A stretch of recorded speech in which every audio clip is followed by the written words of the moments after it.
اعوذ باللہ من الشیطان الرجیم بسم اللہ الرحمن الرحیم۔ ناظرین کرام، آج کے درس حدیث کا موضوع ہے افضل اسلام کیا ہے۔ حضرت ابو موسیٰ اشعری رضی اللہ تعالیٰ عنہ، جو نبی کریم صلی اللہ علیہ وسلم کے ایک مشہور صحابی ہیں، روایت کرتے ہیں کہ صحابہ نے نبی کریم صلی اللہ علیہ وسلم سے عرض کیا، یا رسول اللہ ای الاسلام افضل؟ قال من سلم المسلمون من لسانہ ویدہ۔ بخاری کتاب الایمان، باب ای الاسلام افضل، کہ یا رسول اللہ صلی اللہ علیہ وسلم، سب سے افضل اسلام کیا ہے؟ آپ صلی اللہ علیہ وسلم نے جواباً فرمایا، سب سے افضل اسلام اس شخص کا ہے جس کی زبان اور ہاتھ سے مسلمان محفوظ رہیں۔ اس حدیث میں ایک بہت ضروری اور اہم سبق دیا گیا ہے جس کو لوگ بھولے بیٹھے ہیں۔ ہمارے دین کے دو ہی حصے ہیں، ایک حقوق اللہ اور ایک حقوق العباد، یعنی اللہ کی عبادت کی جائے اور اس کا جو حق ہمارے پر ہے وہ ادا کیا جائے، اور دوسرے اللہ کی مخلوق سے ہمدردی اور خدمت کا سلوک روا رکھا جائے۔ دین کی ساری باتیں انہی دو باتوں کے گرد گھومتی ہیں، یہی ان باتوں کا محور ہے، اور اللہ تعالیٰ کے دین کا اصل اور ضروری مقصد بھی یہی ہے، باقی سب تفاصیل ہیں۔ اصل کام، بنیادی کام، ضروری کام یہ ہے کہ انسان خدا کی عبادت کرے اور اس کے بندوں کی ہمدردی اور خدمت کی کوشش کرے، ان کو اپنی زبان سے، اپنے ہاتھ سے کسی طرح کی تکلیف نہ دے۔ بعض لوگ لمبی چوڑی نمازیں پڑھتے ہیں، وظیفے اور ریاضتیں کرتے ہیں، مگر اپنے بھائی بہنوں کو تکلیف دیتے ہیں۔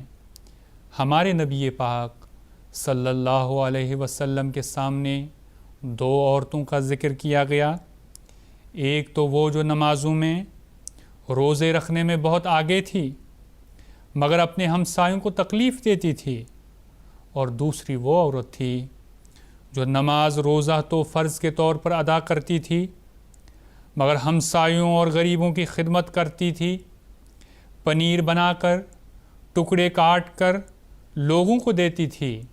تو اس تذکرے پر نبی پاک صلی اللہ علیہ وسلم نے پہلی عورت کے متعلق فرمایا وہ آگ میں ہے، اور دوسری کے متعلق فرمایا وہ جنت میں ہے۔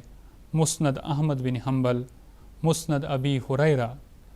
اگرچہ ہمارے نبی صلی اللہ علیہ وسلم نے تمام انسانوں پر رحم اور شفقت کا حکم دیا ہے، مگر اس حدیث میں خاص طور پر ذکر ہے کہ اچھا مسلمان دوسرے مسلمانوں کو اپنے ہاتھ اور زبان سے دکھ نہیں دیتا، کیونکہ ایک مسلمان کو جو مسلمانوں کے محلے میں رہتا ہے روز مرہ زیادہ واسطہ مسلمانوں سے پڑتا ہے، مگر جس طرح ہمارا اللہ تمام جہانوں کا رب ہے، جس طرح ہمارے نبی صلی اللہ علیہ وسلم تمام جہانوں کے لیے رحمت ہیں، اسی طرح ایک مسلمان بھی دنیا کے تمام لوگوں کی ہمدردی اور غمخواری کرتا ہے۔ حضرت خلیفۃ المسیح الخامس اس موضوع کے حوالے سے بیان فرماتے ہیں،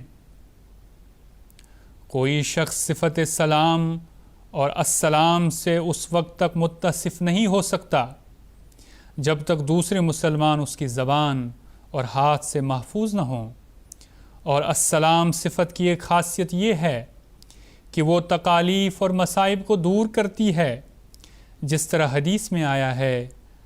حضرت صلی اللہ علیہ وسلم ہمیں مخاطب کرتے ہوئے فرماتے ہیں، حضرت ابو موسیٰ رضی اللہ تعالیٰ عنہ سے روایت ہے کہ صحابہ نے پوچھا، یا رسول اللہ، کون سا اسلام افضل ہے؟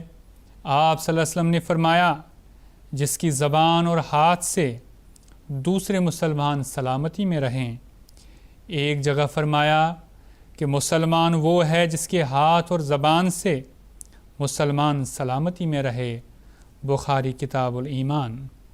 پس آپس کے تعلقات، ایک دوسرے سے محبت کے سلوک کے حقوق کا خیال رکھنا، یہ کوئی معمولی چیزیں نہیں ہیں، ان کی بڑی اہمیت ہے۔ اگر اس سلام کو خدا کی طرف منسوب ہونا ہے تو پھر ہم میں سے ہر ایک کو سلامتی کا پیامبر بننا ہوگا، سلامتی کو پھیلانے والا بننا ہوگا، اپنے معاشرے میں سلامتی بکھیرنے والا بننا ہوگا، ورنہ جیسا کہ حدیث سے ظاہر ہے نام کا اسلام ہوگا اور یہ ایمان کی کمزور حالت ہے، یہ کمزور درجہ کا ایمان ہوگا۔ پھر ایک روایت میں آتا ہے کہ یہی نہیں کہ صرف مسلمان تمہارے سے محفوظ رہیں، بلکہ ایک سچے اور پکے مسلمان کا یہ فرض ہے کہ وہ تمام انسانیت کی سلامتی کی ضمانت ہو۔ سہل رضی اللہ تعالیٰ عنہ اپنے والد سے روایت کرتے ہیں کہ رسول اللہ صلی اللہ علیہ وسلم نے فرمایا، وہ شخص سلامتی والا ہے جس کے ہاتھ اور زبان سے لوگ محفوظ رہیں۔ مسند احمد بن حنبل، مسند معاذ بن انس۔